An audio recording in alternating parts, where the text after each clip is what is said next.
Welcome everybody to Destiny 2 Shadowkeep Impressions. I'm the Seventh Sword, and now it's time to delve right in. So, first I'm going to let you know I've played Destiny 1, I've played Destiny 2, I've played a lot of Destiny. Maybe not as much as some of the hardcore players out there, but I'm definitely not a casual when it comes to Destiny. I have grinded for raids and been let down when my friends didn't get there in time and we couldn't do them. So, you know, I know exactly what it's like to go through this game. And I've seen its transformation, I've seen all of the bad, all of the good, so here's my take on Shadowkeep so far.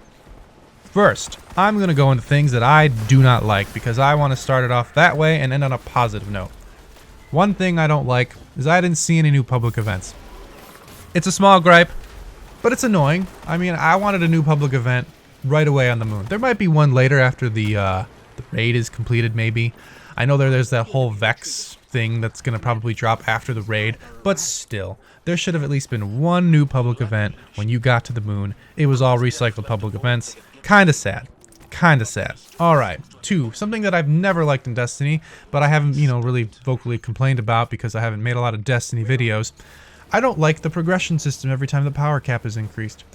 I don't like the way it forces you to take off all of the gear you just earned, and I just grinded for that Solstice of Heroes Majestic armor, so I really wanted to use the Armor 2.0 version going in.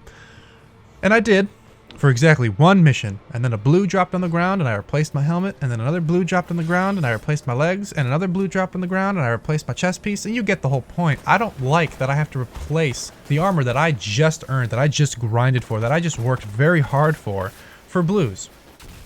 It doesn't make sense to me. It doesn't make sense in the world. Why would your guardian, who went through all of these trials and tribulations to get this piece of gear that's supposed to be incredible, swap it out for a janky, scratched, ugly looking piece of armor that is just going to be dismantled once you hit the power cap anyway?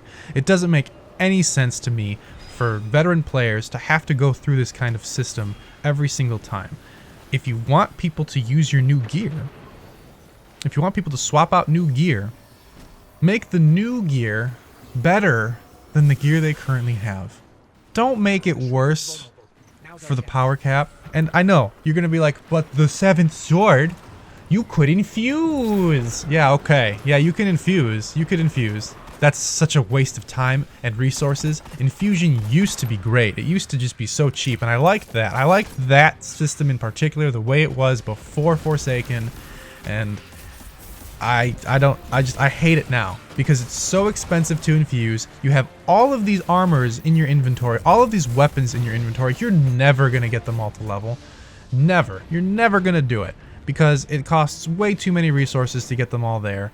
And it's ridiculous to infuse as you go because of how much it costs now. It's a little cheaper than it used to be in Forsaken with Shadowkeep, but it's still too expensive to upgrade as you go with every drop. It just is.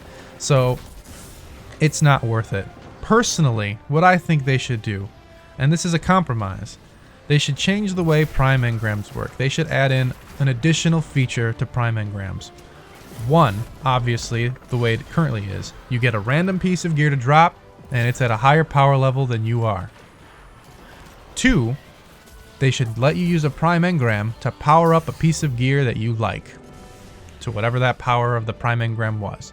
That way, as you earn prime engrams, you can actually start to build your armor that you enjoy while you're getting to the power cap. Plus, it'd be easier to then pick things that you want to level up. They would have to tweak the balance and stuff, going forward, as people will be able to level up a little bit quicker. So maybe they would have to just tweak it. Maybe there are weapon prime engrams that drop specifically, and armor prime engrams that drop specifically. So it's still a matter of luck which one you get. It's all random chance.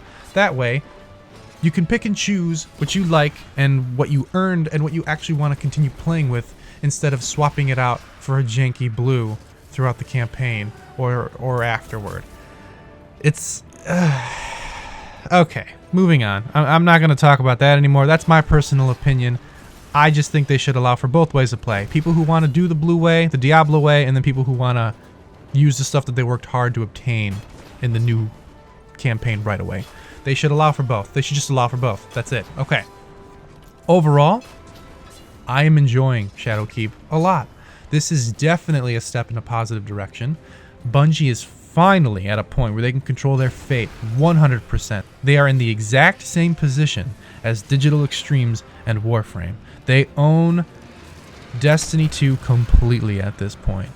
And what Digital Extremes has been able to do is they have been able to build that game around their fan base for their fan base. And Bungie is now looking to do the exact same thing, and you can tell because people have said that they would prefer to have more endgame content. They want to be rewarded more for logging in every day.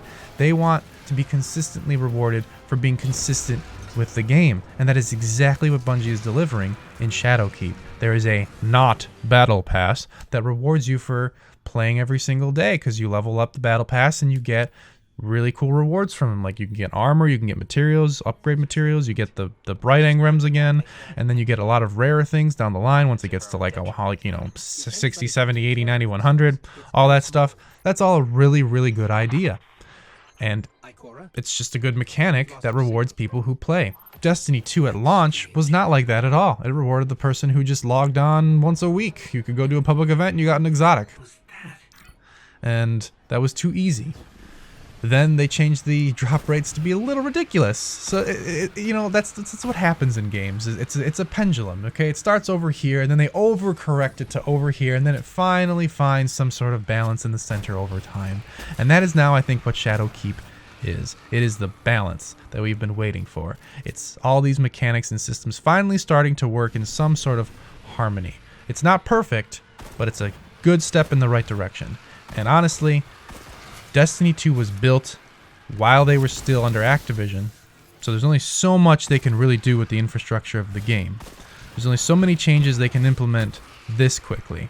As time keeps moving forward, they're going to be able to do more drastic changes, and they're going to be able to listen to their community far more effectively and make those changes far quicker than they have been before. I really like the finishers. The finishers are beautiful.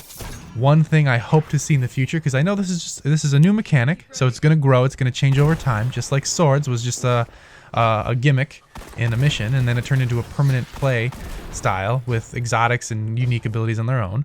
Finishers, I hope to see that grow immensely as well. One idea I would like to interject, if anyone from Bungie happens to listen to this video, probably not, but if anyone does, I think that since you already have multiple finishers in the game, why not allow us to equip multiple finishers just like emotes? And then when you trigger the finisher, it just picks one at random to do. So if you're doing finishers back to back, you're swapping out between different finishers. And it should never do the last finisher that you just did. Just make the algorithm so whatever finisher you just used, that's the one that you won't use next. So at least every single one is different.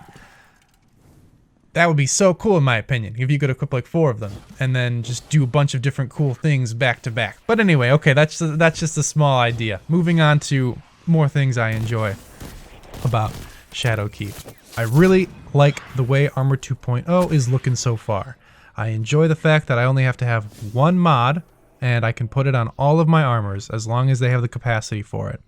It's actually very similar to Warframe. I'm comparing this a lot to Warframe because there's a lot of similarities now to Warframe, even more so than in the past. This new mod system, in fact, is basically a simplified, streamlined version of what Warframe already does. Each armor piece has a certain amount of capacity. That capacity can be upgraded. Each mod has a certain cost, so you can equip as many mods as you have capacity on your armor, whether it's all 1-slot mods or it's all 4-slot mods. Is going to affect what kind of build you create and what kind of abilities you want to add to your Guardian. And I think it's great because this allows for a lot of customizability. What I want to see with this new system is a loadout implemented. Currently every mod costs, I think, 500 glimmer to apply. Just remove that. Just remove it. It's cheap anyway. It's a pointless cost. Remove it and then make loadouts so that when people are doing specific nightfalls, they can have their loadouts ready to go in the future with the mods already slotted in that they like, instead of having to switch them out tediously all the time. It's just going to increase the quality of life. I feel like that's a change that's going to happen at some point. I don't know when, but I'm calling it now. Bungie is going to implement that change sooner rather than later, I think. Alright, so, long story short, if you didn't really enjoy Destiny or Destiny 2 in any capacity, Shadowkeep is not going to be the thing that makes you enjoy Destiny for the first time, or say, hey, I like this game now. Shadowkeep is for the people who already enjoyed Destiny, but were kind of getting frustrated and wanted more from the game. That is who Shadowkeep is for, and that is who it caters towards. And I think it's, again, I said this earlier, it's a step in the right direction, and I'm excited to see where they continue going, and I hope they continue making positive changes to the game, because Destiny is pretty unique. It blends a lot of cool ideas together. Sometimes it works, sometimes it's a mess, but I want it to do well because there's just so much more potential that is waiting to be unlocked by Destiny. I want to know what everyone down below thinks, so please make sure to give your opinion down below, and thank you so much for watching. I'll see you all later.